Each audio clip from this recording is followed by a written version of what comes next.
Direktur Eksekutif Indikator Politik Indonesia Burhanuddin Muhtadi buka suara soal peluang Wali Kota Solo Gibran Rakabuming Raka terpilih sebagai bakal calon wakil presiden.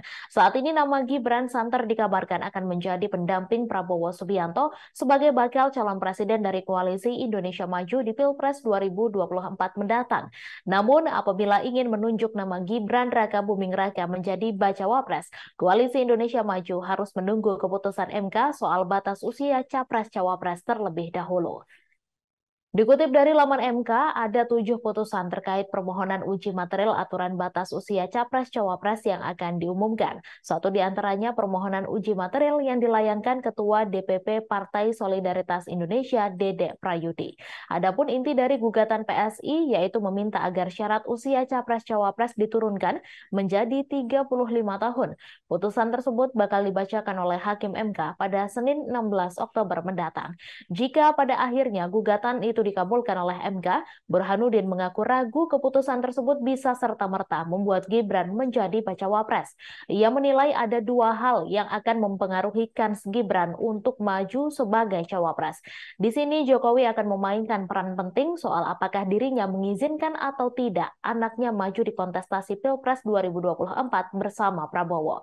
Sebab bagaimanapun Gibran merupakan kader PDIP.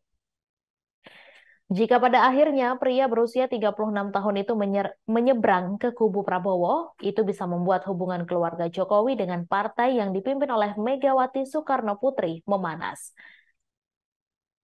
Mengenai electoral liability, Burhanuddin menyebut potensi itu ada sebab diskusi soal politik dinasti akan ramai dibicarakan. Menurutnya, isu itu bisa mengurangi elektabilitas Prabowo. Namun, hal sebaliknya juga bisa terjadi di mana kehadiran Gibran berpotensi menambah suara baru bagi pria berusia 71 tahun itu.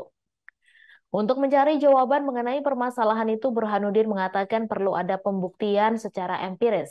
Nantinya bukti mana yang lebih kuat, electoral liability atau electoral asset, itulah yang akan mempengaruhi keputusan soal apakah Gibran jadi diajukan sebagai cawapres atau tidak. Sementara itu, Wakil Ketua Dewan Pembina Partai Gerindra, Fadly Zon, mengutarakan nama Gibran, termasuk salah satu opsi penting dalam pembahasan internal KIM.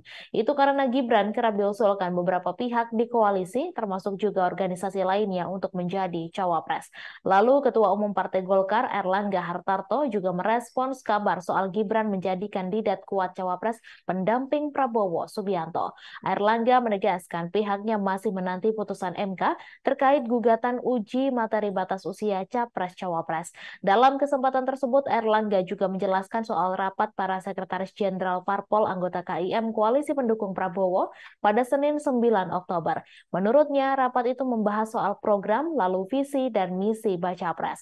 Sementara itu, saat ditanya soal nama bakal cawapres, Erlangga menyebutkan masih akan dirapatkan bersama partai politik anggota Koalisi Indonesia Maju. Download Tribun X sekarang, menghadirkan lokal menjadi Indonesia.